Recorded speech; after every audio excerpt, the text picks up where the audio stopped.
अंबाजोगाई शहरातील जिजाऊ विद्यालयामध्ये गुणवंत विद्यार्थ्यांचा गुणगौरव सोहळा अर्थातच बक्षीस वितरण समारंभ दिनांक 4 ऑगस्ट 2024 वार रविवार रोजी मान्यवरांच्या उपस्थितीमध्ये मोठ्या उत्साहात संपन्न झाला।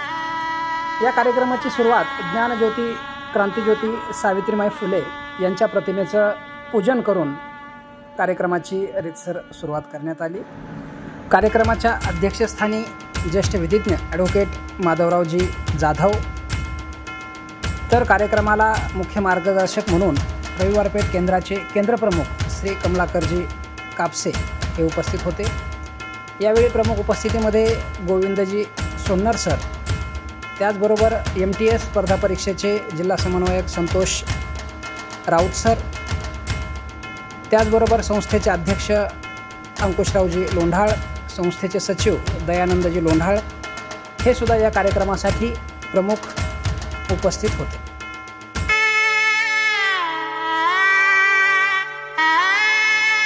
त्याच्यावरती बारीक अभ्यास केला की आम्ही कुठे कमी पडलो, विद्यार्थी कमी पडले का, पालक कमी पडले का? कारण मुळामध्ये विद्यार्थ्यांच्या विकासामध्ये फक्त शाळा नाही काम करू शकणार, फक्त पालक नाही काम करू शकणार। आम्हाला विद्यार्थी घडवायचा असेल तर आपल्या तिघांची त्रिसूत्री त्या ठिकाणी गरजेची आहे। ही बाब लक्षात आली आणि परत वेगळ्या दिशेने काम सुरू केलं आणि गेल्या वर्षी 23-24 ला मला अभिमानाने सांगायला आवडेल की MTS ला तब्बल 14 मेडल आमच्या विद्यार्थ्यांनी या ठिकाणी करतात। याचा संपूर्ण श्रेय पालक म्हणून तुम्ही आणि सेकंड पालक दिवसभर शाळेच्या वेळेमध्ये या लेकरांचं पालकत्व जे स्वीकारतात ते शाळेचे सर्व माझे शिक्षक भगिनी यांना त्या ठिकाणी मी श्रेय देऊ इच्छितो। असली तर त्याचंही आपण त्या ठिकाणी कौतुक केलं पाहिजे आणि म्हणून या स्पर्धा परीक्षांना सामोरं जात असताना भविष्यातली MPSC UPSC परीक्षा कशा दिशेने आपल्याला द्यायची आहे, कशा पद्धतीने असणार आहे हे पाहण्यासाठी, हे अनुभवण्यासाठी या स्पर्धा परीक्षेचं आयोजन आहे।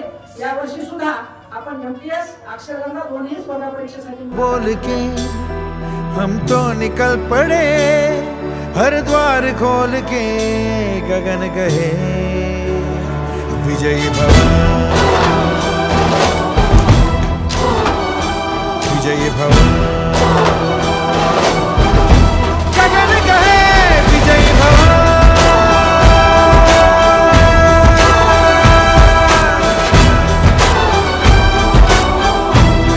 असेच वर्चुअल मेळावे होत राहावेत, पालकांशी संवाद साधावा, एकमेकांच्या अडचणी समजून आपण सर्वांनी जिजाऊ विद्यालयाचं नाव अंबाजोगाईच्या एक अग्रणी शाळेमध्ये कसं निर्माण होईल, कसं येईल यासाठी प्रयत्न करावे।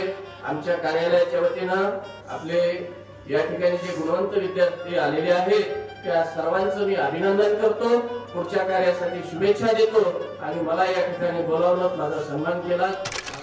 उल्लेख रूप लाविले वारी, त्याचा वेलू गेला गगनावरी, मोगरा फुलला मोगरा फुलला। त्या संत तुकाराम महाराजांच्या अभंगाप्रमाणे येणाऱ्या 10 वर्षामध्ये 15 वर्षामध्ये हेच चिमुकले उद्या आपल्या शाळेचे जिजाऊ विद्यालयाचे फार मोठे होत आणि कुठल्या तरी जिल्ह्याचा तो कलेक्टर असेल, कमिशनर असेल, IC असेल किंवा राजकारणामध्ये तो आमदार असेल, खासदार असेल, वेगवेगळ्या मंत्री असेल, अशी अपेक्षा विद्यार्थ्यांना मी शुभेच्छा देतो। आणि ज्या विद्यार्थ्यांना मेडल सिल्वर भेटलेले त्यांनी ब्रॉन्झसाठी प्रयत्न करायचा आहे, त्यांनी ब्रॉन्झ भेटलेले त्यांनी गोल्डनसाठी प्रयत्न करायचा आहे आणि राज्याच्या यादीमध्ये या शाळेचं नाव, तुमचं नाव कायम ठेवायचंय, एवढी शुभेच्छा देतो सर्वांना। अतिशय चांगल्या पद्धतीनं आणि छोट्याशा रोपट्यापासून या शाळेची झालेली सुरुवात आमचे सहकारी मित्र ॲडव्होकेट दयानंदजी लोंढाळ यांच्या मेहनतीतून आणि सर्व शिक्षक भगिनींच्या कष्टातून, ज्ञानार्जनातून हे ज्ञानाचं या ठिकाणी वटवृक्षाकडे वाटचाल होत आहे। अतिशय चांगल्या पद्धतीनं आपण विद्यार्थ्यांना बूस्ट करण्यासाठी अशा प्रकारचे कार्यक्रम आपण आयोजित करतात आणि यामधून विद्यार्थ्यांना एक प्रेरणा मिळते, इन्स्पिरेशन मिळतं आणि आपणही काहीतरी अशा प्रकारचं मेडल, पारितोषिक आपण पुढच्या वेळेला मिळवलं पाहिजे। अशा प्रकारची एक स्पर्धा त्या मुलांमध्ये, त्या विद्यार्थ्यांमध्ये तयार होत असते आणि ती संधी आपण या निमित्तानं आपल्या विद्यार्थ्यांना आणि पालकांना देतात। हे अतिशय चांगल्या पद्धतीचं म्हणजे कार्य आपण या ठिकाणी करत आहात। कार्यक्रमाचे आभार प्रदर्शन शाळेच्या सहशिक्षिका ईश्वरी शिंदे यांनी मांडले. कार्यक्रमाचा शेवट राष्ट्रगीताने झाला. जनगण